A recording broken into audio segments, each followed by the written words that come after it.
Estamos de volta para mais um programa O que é o Espiritismo? Sempre com a brilhante participação de Orson Carrara.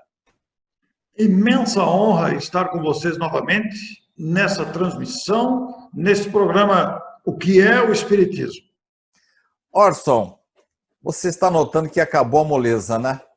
Nós, durante vários programas, trouxemos aí, como diria minha mãe, umas perguntas café com leite para você aí.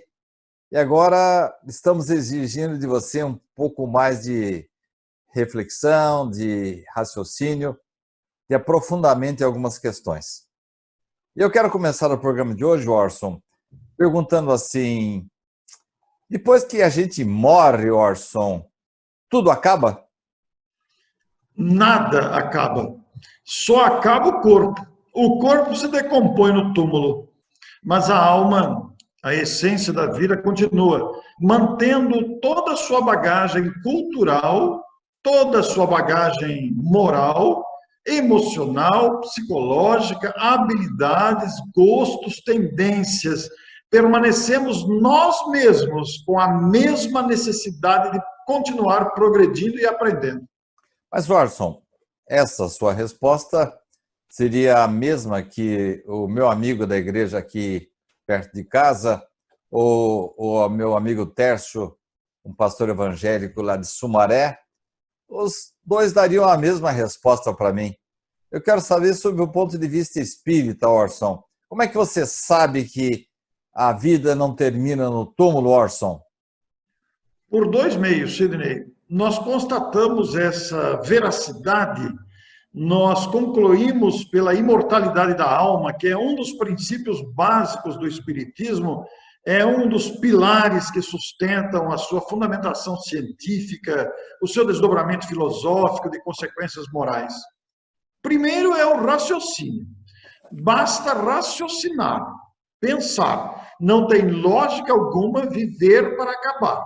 Não tem cabimento, não cabe no bom senso, nem no discernimento achar que todas essas lutas, todas essas conquistas, ou mesmo fracassos, ou mesmo traumas, redundarão num epílogo, acabou. Pronto, chegou sua hora, morreu, acabou. Não, não tem lógica nenhuma. Então, o primeiro motivo, o raciocínio, basta raciocinar na dinâmica da vida.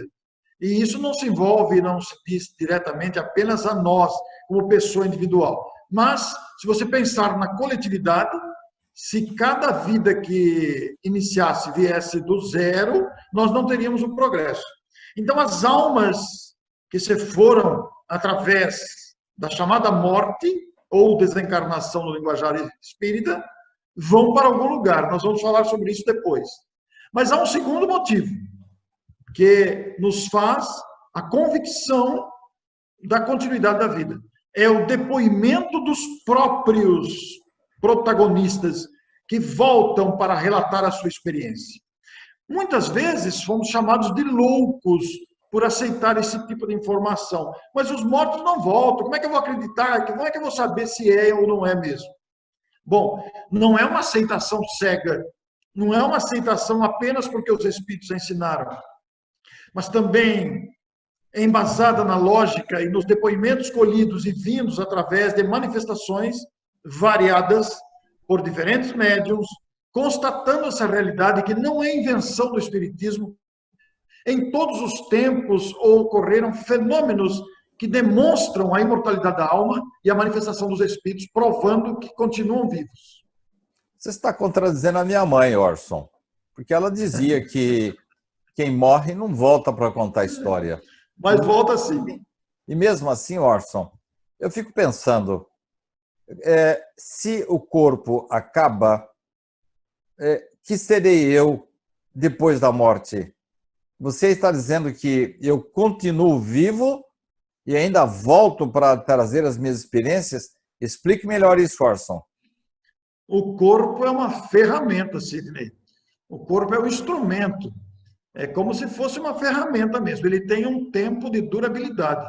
Ele é um organismo perecível. Ele não dura para sempre.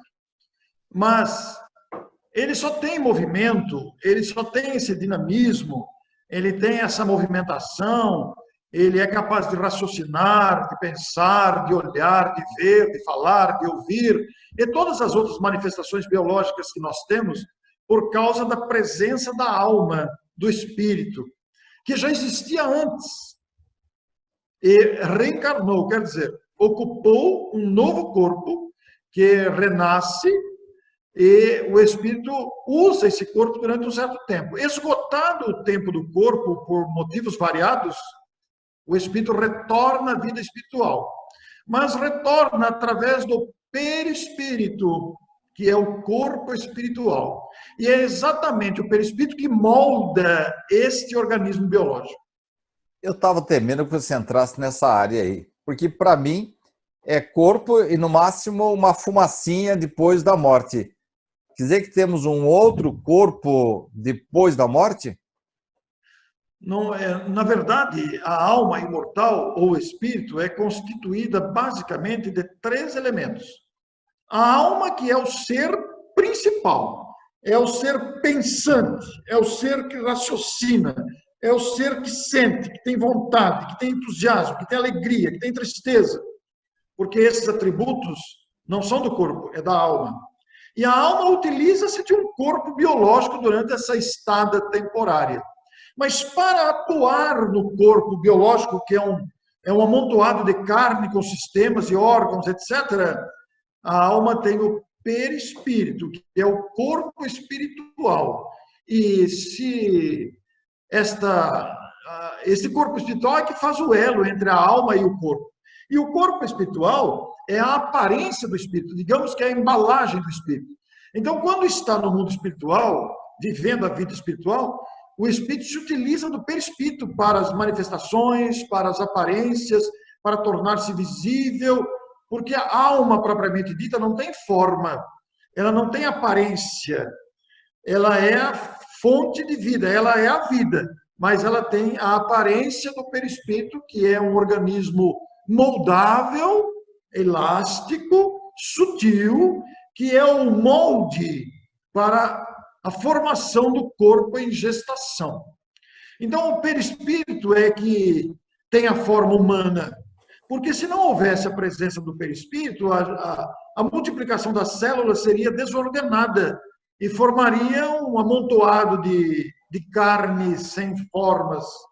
A presença do perispírito na gestação, a partir da concepção, é que dá o formato humano ao corpo, que nasce.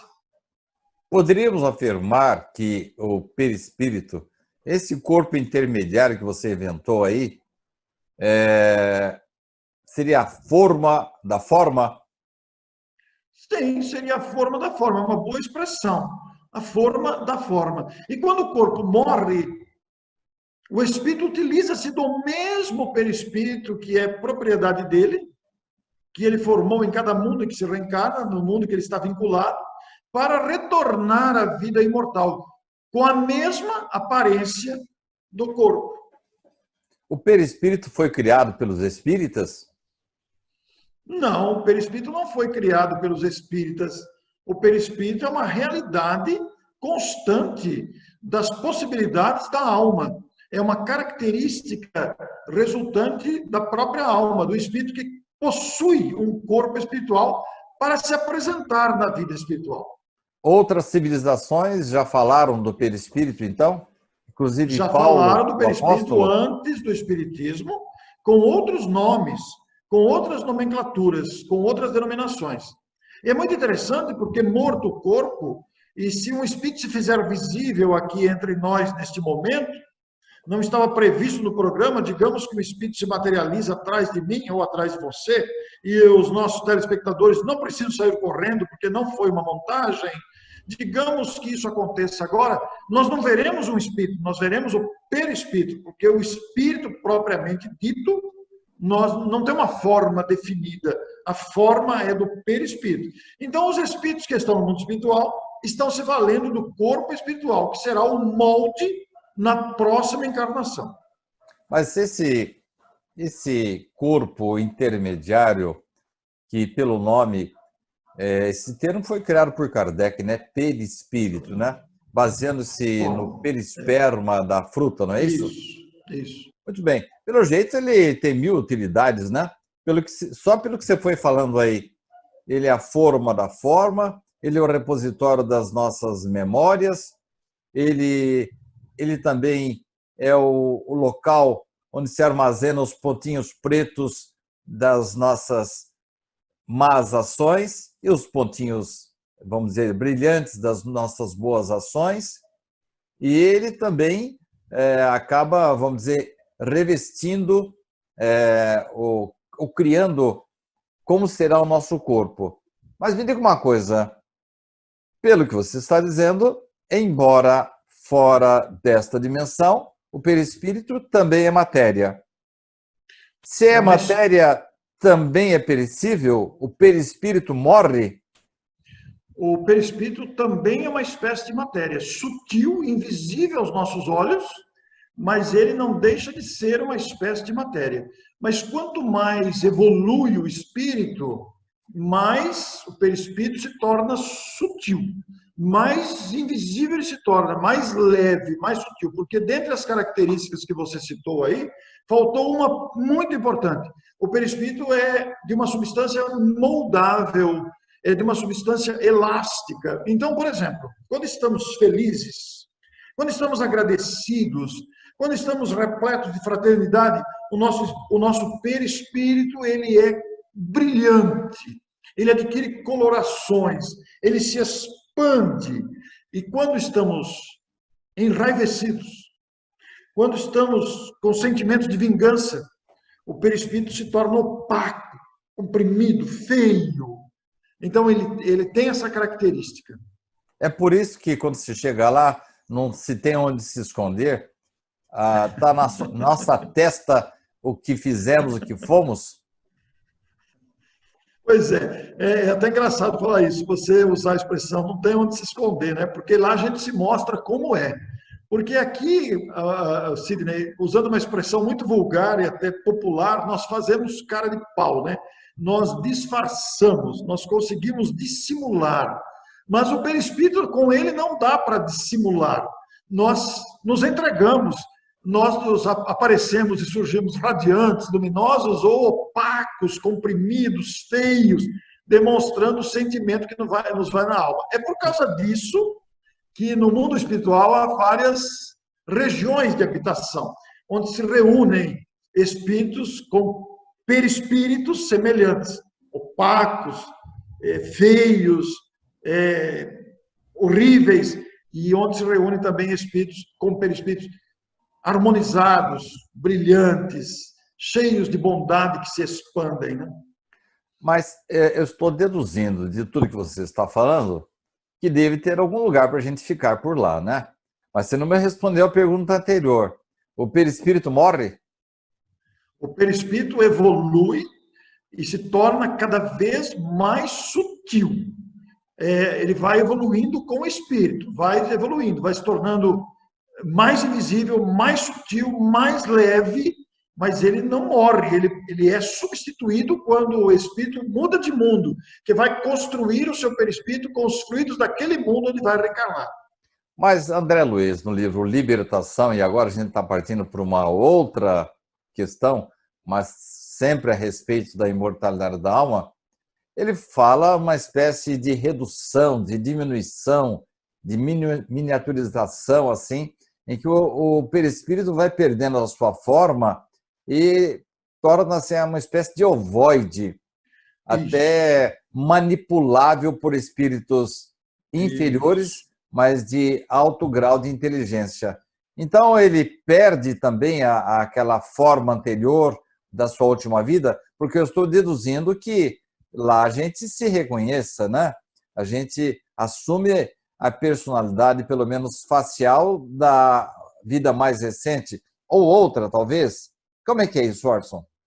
Então, aí voltamos àquela característica do perispírito ser um elemento moldável, porque o perispírito sofre transformações, ele pode, inclusive, sofrer ferimentos.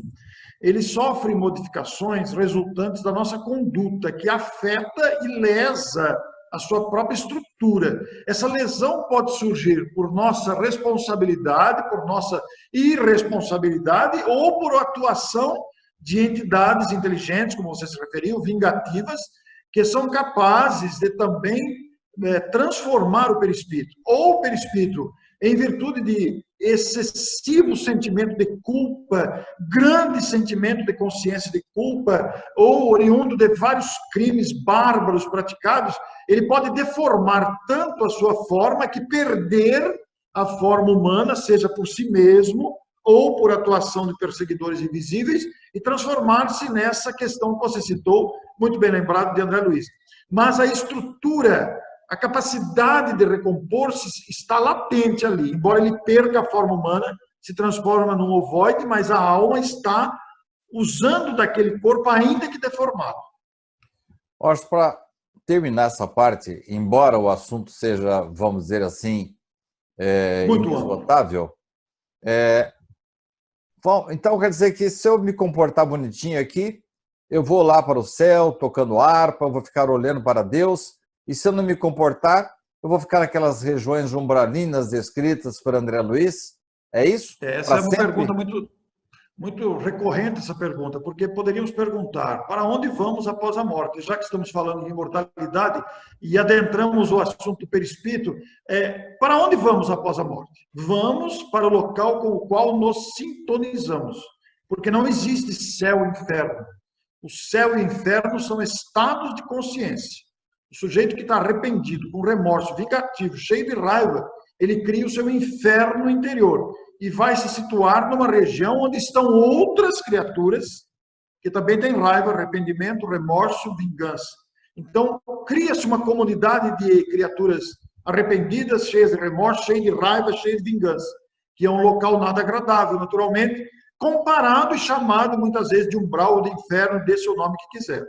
Mas é resultante da reunião dessas criaturas arrependidas, cheias de remorso e vingativas, ou cheios de maldade dentro de si.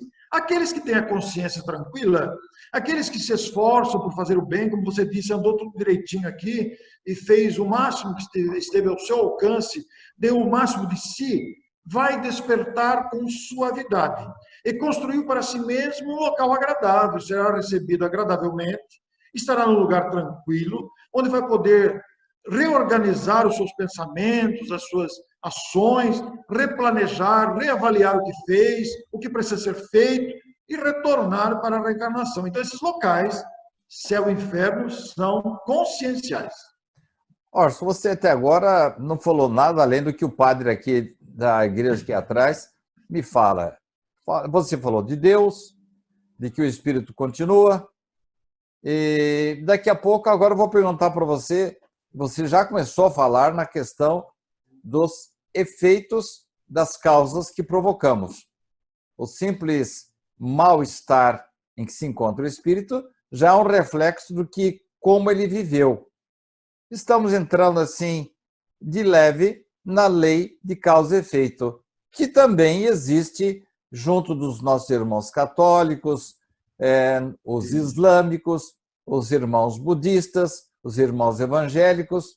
Então, o que o Espiritismo traz de diferente nessa história do efeito que sofremos das causas que provocamos, Orson?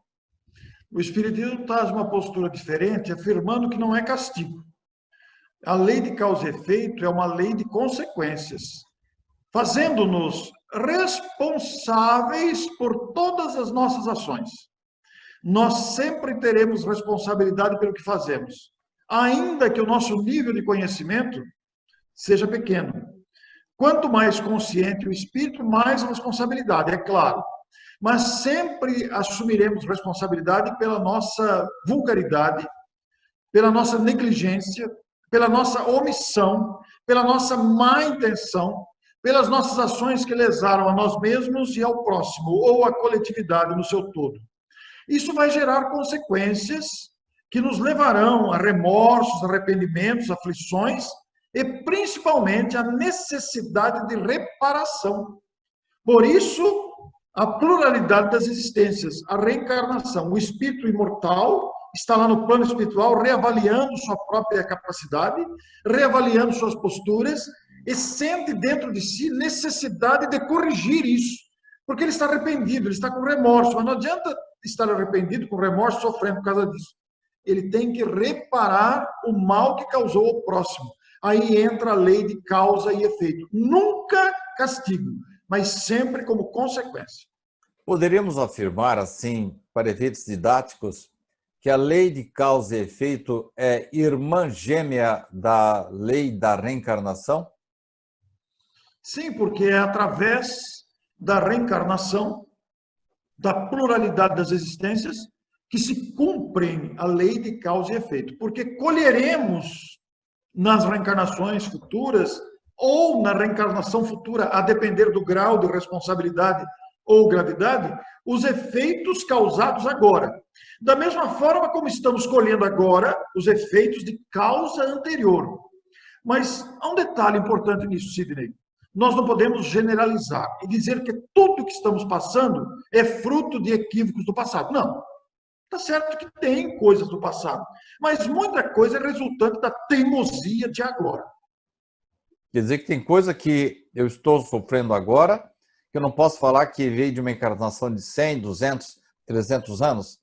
Às vezes é o passado da semana passada. Perfeitamente. Às vezes é negligência de agora, às vezes é descuido de agora. Se você é descuidado, distraído, irresponsável, você pode colher a consequência quase que imediatamente, na semana que vem, amanhã ou nos dias futuros.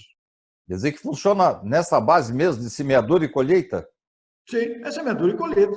Sempre colheremos o que semeamos. Existem fatos mais graves, que inclusive passam desapercebidos das leis humanas, mas que não passa desapercebido da consciência onde fica registrado. É isso Deus que eu ia não fica perguntar. com um caderninho. Deus não fica com um É isso caderninho que eu ia anotando. perguntar. Fica Oi? um computador lá registrando as minhas besteiras?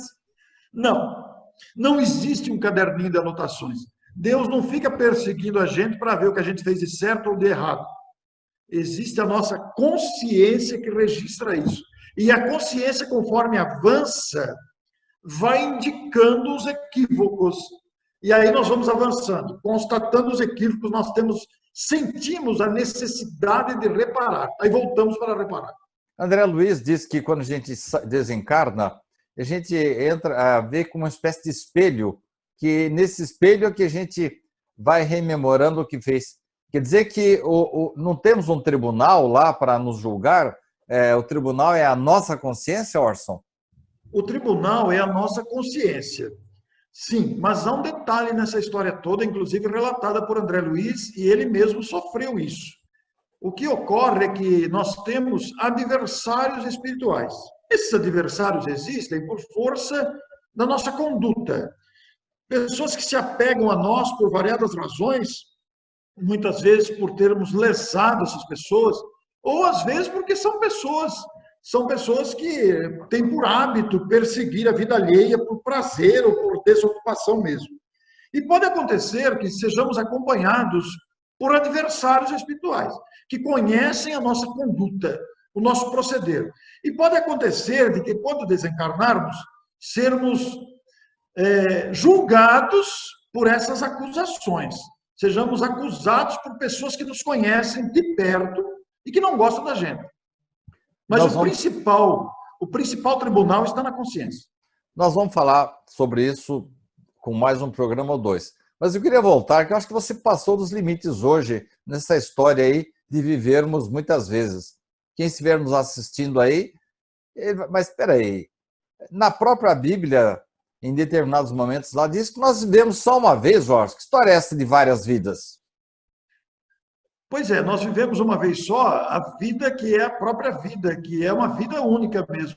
Mas nós passamos por várias existências de aprimoramento, porque nós somos imortais. Uma vez criados, viveremos para sempre. Mas esse viver para sempre, para alcançarmos harmonia, necessita de experiências variadas e múltiplas. Não dá tempo, numa única existência, o desenvolvimento das virtudes e o desenvolvimento da inteligência. É muita coisa numa existência só, não comporta. Olha, Orson, eu vou deixar barata essa resposta sua aí, que não foi muito convincente, não. Porque eu quero, no próximo programa, já começar com provas. Eu quero provas de que realmente vivemos várias vezes. Porque até o ponto que você falou aí, de que nós sofremos os efeitos das causas que nós provocamos, isso aí é ponto pacífico. Todas as religiões, tanto cristãs ou não, falam sobre esse assunto. Mas daí você dizer que temos que viver várias vidas, eu quero que você prove, Orson. No próximo programa, eu quero que você me diga se na Bíblia se fala alguma coisa sobre isso, se cientificamente nós temos alguma comprovação disso, se alguém voltou e disse, não, eu sou a reencarnação de fulano, e provou com isso, e também sobre o aspecto filosófico. Então, prepare-se, Orson, que no próximo programa você não vai ficar sem chumbo, não, Orson. Vai ser um bombardeio, hein? Olha que desafio. Afinal de contas, o que é o Espiritismo que nos lança nesse bombardeio de perguntas de um bom entrevistador, né? Até a próxima semana, então. Muito bem. Eu agradeço a você, meu caro amigo. Você está percebendo que nós levamos o programa assim, num tom assim de brincadeira, mas ao mesmo tempo tem a seriedade, o conteúdo, a didática, o carisma das respostas de Orson Peter Carrara, da cidade de Matão. Nossas câmeras e microfones para suas despedidas, Orson. Muito obrigado, Sidney, por essa oportunidade valiosa. Eu estou gostando muito, aprendendo bastante, porque temos que raciocinar no momento da pergunta, até porque não tenho o conhecimento prévio das perguntas. Então, isso cria o raciocínio do momento na busca da memória dos conteúdos. É um aprendizado muito grande. Muito obrigado. Vamos continuar. Afinal de contas, o que é o Espiritismo, né? Muito bem, caros amigos. Eu agradeço também a sua atenção, você que está nos acompanhando, está nos seguindo, está nos prestigiando, está compartilhando o nosso programa com os seus seguidores.